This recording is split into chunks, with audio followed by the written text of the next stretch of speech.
अहम खबर दें, सुप्रीम कोर्ट की बेसमेंट में धमाका हुआ है। ये धमाका सिलेंडर धमाका, इस हवाले से डिटेल्स आप तक पहुंचा रहे हैं। 4 अफराद जख्मी हुए हैं। धमाका सेंट्रल एसी की मुरम्मती काम के दौरान हुआ है। ज़राए की जानिब से ये बताया जा रहा है धमाके से सुप्रीम कोर्ट की इमारत लरज़ गई है। धमाके के बाद वकला और अमला इमारत से बाहर निकल आए हैं। तो सुप्रीम कोर्ट की बेसमेंट में सिलेंडर धमाका हुआ है, जिसके नतीजे में 4 अफराद जख्मी हुए हैं। धमाका सेंट्रल एसी की मुरम्मती काम के दौरान हुआ। ज़राए ये बता रहे हैं, मनाज़र हम आपको दिखा रहे हैं, ये मनाज़र हैं, ये विजुअल्स हैं बेसमेंट के, जहां आप देख सकते हैं कि सिलेंडर धमाके के नतीजे में न सिर्फ इमारत को मजबूरी तौर पर नुकसान पहुंचा है, बल्कि ये जो चेंबर्स हैं, सामने लिफ्ट देखी जा सकती है, उससे भी जुज़ई नुकसान पहुंचा है। हत्ता कि इमारत के जो शीशे हैं, इस चेंबर के शीशे हैं, वो भी आप देख सकते हैं कि किस हद तक मुतासर होते हुए नजर आए हैं। जो टाइल्स हैं वो भी बहुत ज़्यादा मुतासर हुई हैं। तो इस वक्त ये विजुअल्स हैं, एक्सक्लूसिव विजुअल्स हैं, खुसूसी मनाज़र हैं, समा अपने नाज़रीन को दिखा रहा है। ये खुसूसी मनाज़र हैं सुप्रीम कोर्ट की बेसमेंट में, जहां सिलेंडर धमाका हुआ है। 4 अफराद जख्मी हुए। बात करते हैं, सुहेल रशीद हमें ज्वाइन कर चुके हैं। सुहेल, क्या डिटेल्स हैं? देखिए, सुप्रीम कोर्ट की बेसमेंट में जहां पर एक कैफेटेरिया भी मौजूद है, उसके साथ सेंट्रल एसी की मरम्मत का काम जारी था। इस दौरान एक जोरदार धमाका हुआ है, जिससे सुप्रीम कोर्ट की इमारत लर्ज कर रहेगी और इसमें अब तक 4 जख्मी जो है वो वहां से निकाले जा चुके हैं। यहाँ पर इस वक्त जो रेस्क्यू काम है वो भी शुरू हो चुका है और धमाके की जो असल वजह है उसका तयन भी किया जा रहा है। इब्तदाई मालूमात के मुताबिक ये एक सिलेंडर धमाका ही है जो एसी की मरम्मत के दौरान वहां पर हुआ है, जिसके नतीजे में ये जख्मी भी हुए हैं और काफी खिड़कियां, शीशे वगैरह वहां पर जो सुप्रीम कोर्ट में थे वो भी इससे टूटे हैं, जबकि फर्स्ट फ्लोर तक इसके असरात को महसूस किया गया है। सुप्रीम कोर्ट बार एसोसिएशन का जो ऑफिस है उसमें भी शीशे वगैरह जो थे वो टूट गए हैं। इस वक्त वहां से जख्मियों को निकाल कर अस्पताल मुंतकिल किया जा रहा है। अच्छा, ये बताइए सुहेल, जख्मी कौन है, इनकी हालत कैसी है, जख्मों की नौयत क्या है? सुहेल, देखें, अभी तक जो जख्मी बाहर निकाल के लाए गए हैं वो उनको अस्पताल मुंतकिल तो किया जा रहा है, लेकिन जो बज़ाहिर उनकी हालत है वो खतरे से बाहर दिखाई दे रही है। ताहम उनको जो कुछ झुलसने के निशानात वाज़ेह तौर पर नजर आ रहे हैं, क्योंकि बेसमेंट है जहां से निकलने का रास्ता सिर्फ एक जानिब से है। वहां से धुआं भर गया था, जिसके बाद इन जख्मियों को वहां से अब धुआं जब कम हुआ तो उनको ढूंढकर निकाला गया। ये जो वहां पर काम कर रहे थे मजदूर, ज्यादातर ये वो स्टाफ है, उनको वहां से अब रेस्क्यू करके मुंतकिल किया जा रहा है अस्पताल में। ज्यादातर ये मजदूर स्टाफ है जिन्हें बर वक्त रेस्क्यू कर लिया गया है। बज़ाहिर तो हालत खतरे से बाहर है। सुहेल, आपसे वक्तन अपडेट्स हासिल करते रहेंगे। फिल वक्त शुक्रिया। वज़ारत समंदर पार पाकिस्तानीज ने बैरून मुल्क जाने वाले पाकिस्तानियों पर FIA की जानिब से आयद की गई नई शर्त का नोटिस ले लिया है। वज़ारत हुकाम का FIA से राब्ता, वतन वापसी की ग्रेड 18 के अफसर की गारंटी देने की शर्त खत्म करने की हिदायत कर दी है। बात करते हैं इस्लामाबाद से समा के नुमाइंदे उस्मान जावेद मलिक हमें ज्वाइन कर चुके हैं। उस्मान, क्या डिटेल्स हैं इसकी? देखिए, ये FIA की जानिब से बैरून मुल्क जाने वाले पाकिस्तानियों पर एयरपोर्ट के ऊपर सख्त शराइत लगा दी गई हैं। वजारत समंदर पार पाकिस्तानियों ने वापसी की गारंटी लेने की शर्त का नोटिस ले लिया है। वजारत समंदर पार पाकिस्तानी और अफरादी कुव्वत का FIA हुकाम से राब्ता और वजारत का ग्रेड 18 के अफसर की गारंटी देने की शर्त खत्म करने का हुक्म जारी कर दिया है। वजारत समंदर पार पाकिस्तानी का इस हवाले से कहना है कि प्रोटेक्टर जारी होने के बाद FIA शर्त क्यों लगा रहा है कि वो ग्रेड 18 का अफसर तस्दीक करे कि ये पाकिस्तानी शहरी वतन वापस जो है वो विजिट वीजे पर वापस आएगा और वहां पर स्टे नहीं करेगा। वजारत समंदर पार पाकिस्तानी के हवाले से कहना है कि FIA की शर्त गैर कानूनी है, कोई कानूनी हैसियत नहीं है इस शर्त की। अगर किसी मुसाफिर को ऑफलोड किया गया तो FIA तहरीरी वजह लाजमी लिखेगा कि इस मुसाफिर को क्यों ऑफलोड किया गया है, जबकि वजारत समंदर पार पाकिस्तानी का मजीद कहना है कि तहरीरी वजह ना लिखने पर मुतल्लिका मिनिस्टर ऑफ ओवरसीज का ये कहना है कि FIA की ये शर्त गैर कानूनी। बहुत शुक्रिया, आपने अपडेट किया। वफाकी वज़ीर मवासलात अब्दुल अलीम खान की अपने सऊदी हम मनसब वज़ीर ट्रांसपोर्ट इंजीनियर स्वाले बिन नासिर से मुलाकात। कराची में Pakistan international maritime expo and conference के मौका पर मुलाकात हुई। अब्दुल अलीम खान ने कहा कि पाकिस्तान सऊदी अरब के साथ ट्रांसपोर्ट और लॉजिस्टिक्स के शोबों में ताउन बढ़ाना चाहता है। इस स्ट्रेटेजिक म्यूचुअल डिफेंस एग्रीमेंट से दोनों ममालिक के ताल्लुकात मजीद मजबूत हुए हैं। वफाकी वज़ीर मवासलात की पाकिस्तान में सड़कों के नेटवर्क और सरमायाकारी के मौक़े पर ब्रीफिंग। सऊदी सरमायाकारों को पाकिस्तान के बड़े मंसूबों में सरमायाकारी की दावत दी। सऊदी वज़ीर ट्रांसपोर्ट इंजीनियर स्वाले बिन नासिर ने अब्दुल अलीम खान को सऊदी अरब के दौरे की दावत दी।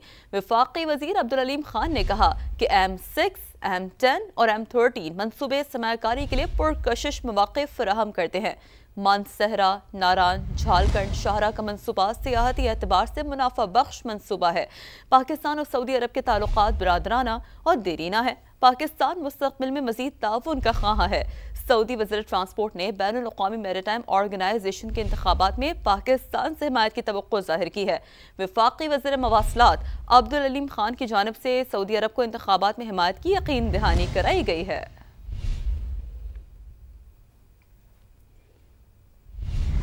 آگے بڑھتے ہم کو بتاتے ہیں کہ جنگ بھارت نے تھوپی، فاتحانہ اختتام پاکستان نے کیا۔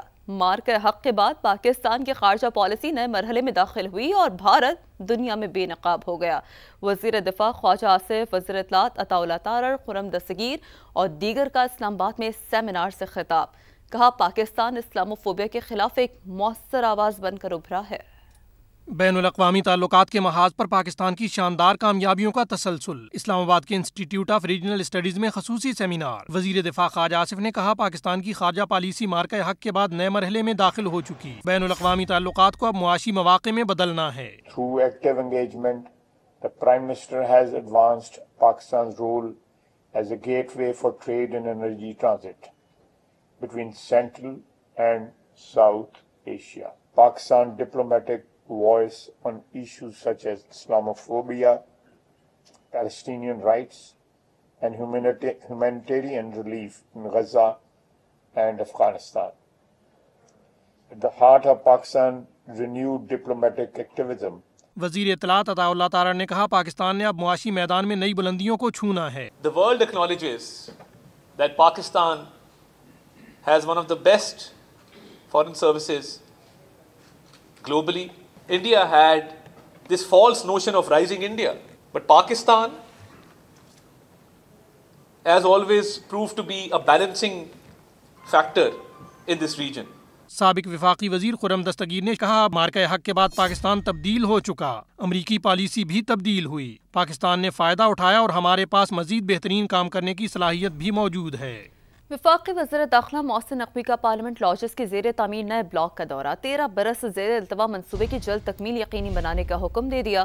محسن نقوی نے پارلیمنٹ لاجز کے زیر تعمیر نئے بلاک کا معیار ہر صورت یقینی بنانے اور 3 شفٹوں میں کام کرنے کی ہدایت کر دی۔ کہا 2012 سے رکے منصوبے کی تکمیل سے پارلیمنٹیرینز کو رہائش کی سہولتیں ملیں گی۔ عوامی فلاح کے تمام منصوبوں کو مقررہ مدت میں مکمل کیا جائے گا۔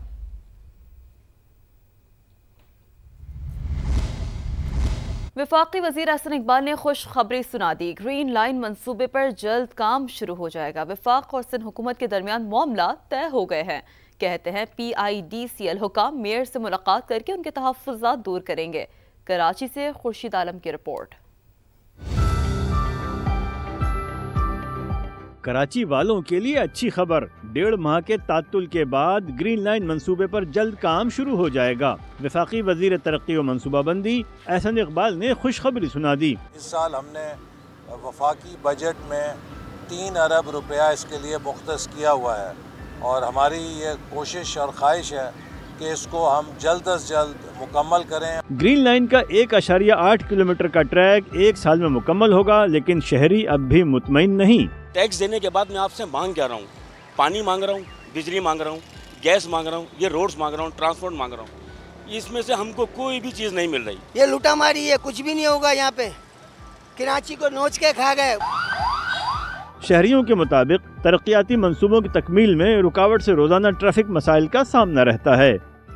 وفاق اور سندھ حکومت کے درمیان معاملات طے پا گئے۔ اب کیپری انٹرچینج سے میونسپل پارک صدر تک 1.8 کلومیٹر کا گرین لائن کا منصوبہ جلد اس پر کام شروع ہو جائے گا، جو 1 سال بعد مکمل ہوگا۔ کیمرامین عمران خان کے ساتھ خورشید عالم، سما، کراچی۔ پاکستان کی برآمدات صلاحیت سے $60 ارب کم۔ عالمی بینک نے ایکسپورٹ میں اضافے کے لیے سفارشات پیش کر دی ہیں۔ لچکدار ایکسچینج ریٹ، کاروباری قوانین اور ریگولیشنز آسان بنانے پر زور دیا گیا ہے۔ ایگزم بینک فعال کرنے کی بھی سفارش کر دی گئی ہے۔ بات کرتے ہیں اسلام آباد سے سما کے نمائندہ خصوصی شکیل احمد ہمیں جوائن کر چکے ہیں۔ شکیل، رپورٹ میں کیا کہا گیا ہے، کیا تجاویز دی گئی ہیں؟ دیکھیں، اس مالی سال پاکستان کی برآمدات کا جو ٹارگٹ ہے وہ $35 بلین ہے، جبکہ ورلڈ بینک یہ کہنا ہے کہ پاکستان کی برآمدات صلاحیت سے $60 ارب کم ہے۔ اور اس حوالے سے سفارشات بھی گئی ہیں کہ برآمدات کیسے بڑھائی جا سکتی ہیں، کیونکہ عالمی بینک کے مطابق برآمدات میں اضافہ معاشی استحکام، روزگار، سرمایہ کاری کی ضمانت ہے۔ برآمدی شعبے کو مضبوط بنا کر پاکستان ترقی کا نیا دور شروع کر سکتا ہے۔ ورلڈ بینک کا یہ بھی کہنا ہے کہ لچکدار ایکسچینج ریٹ، کاروباری قوانین، ریگولیشن آسان بنائے جائیں۔ عالمی بینک نے ایگزیم بینک کو فعال کرنے کا بھی زور دیا تاکہ شکریہ آپ کا عثمان۔